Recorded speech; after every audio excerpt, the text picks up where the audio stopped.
Hello, long time no see. Before we begin though, there are a couple things I want to get over.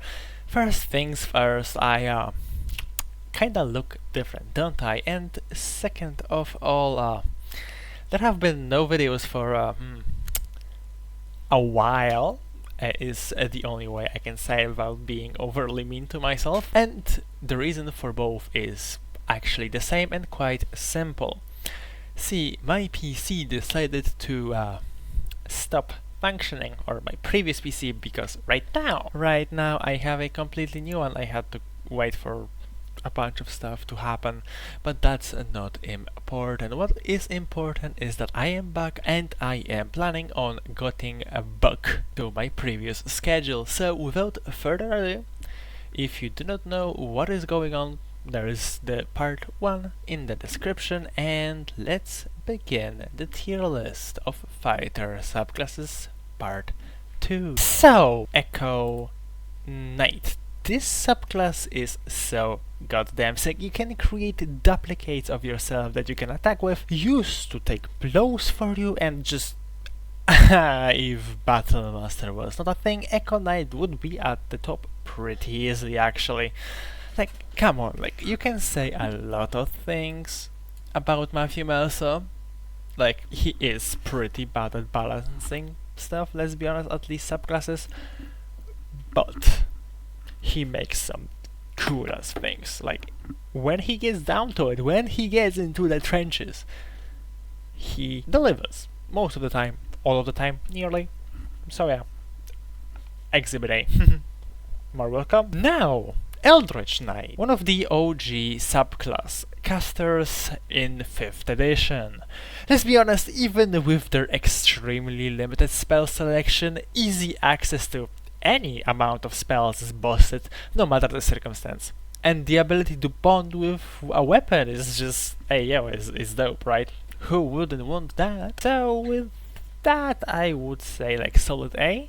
They are not as good as Battlemaster and Echo Knight in my honest opinion, but they are still dope. So, yes, with that, let's get into Psy Warrior. Do you want to be a Jedi? This subclass lets you be a Jedi.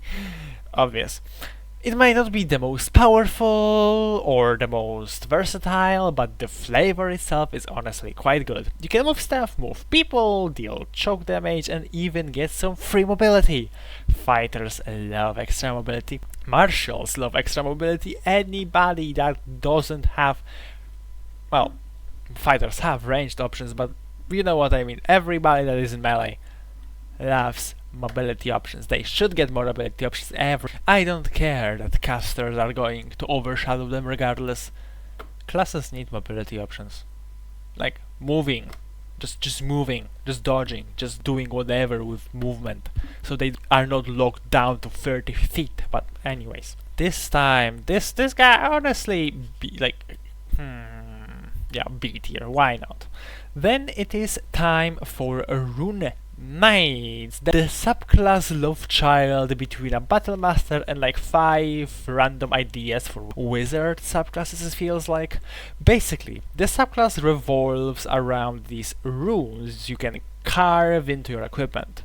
They have a passive benefit, mostly an advantage on a specific ability check, like perception, persuasion, deception, etc. And an active benefit that can generally be used once per short rest. You can also grow larger and deal more damage, really fun for those kaiju builds and decent overall. All things considered, a fun albeit slightly repetitive subclass, but enhancing fighter is enough to earn a higher ranking. Hey, they are dope, they are nice, I like the flavor.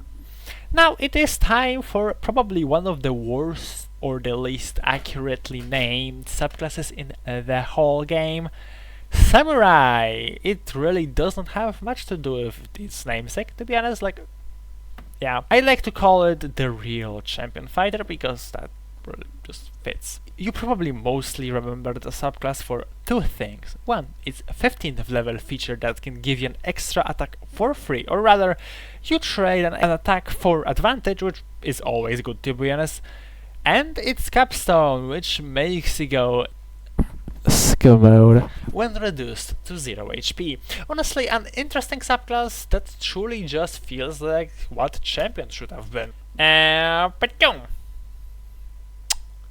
no, honestly, right now that I think about it, I think I'm going to go like this, yeah. Samurai is simple, but it's good in its simplicity.